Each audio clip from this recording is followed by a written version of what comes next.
महाराष्ट्राचे वित्तमंत्री आज महाराष्ट्राचा अर्थसंकल्प मांडणार आहेत। संबंध राज्याचं ह्या अर्थसंकल्पाकडे लक्ष असणार आहे।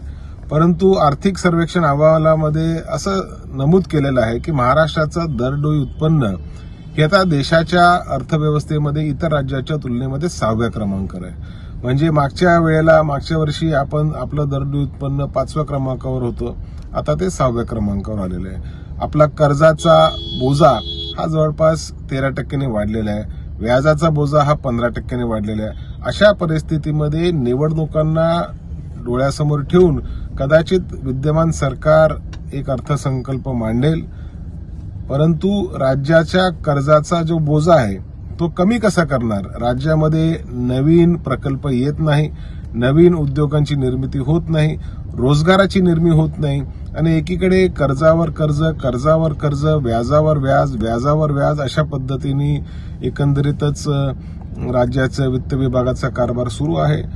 महाराष्ट्र कर्जमुक्त कधी होणार याचा देखील खुलासा आजच्या अर्थसंकल्पाच्या माध्यमातून वित्तमंत्री अजित पवारांनी करण्याची आवश्यकता आहे।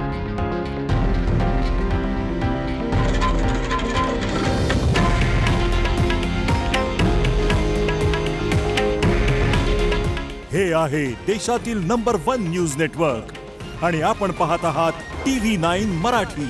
काळजी तुमची, हित महाराष्ट्राचं।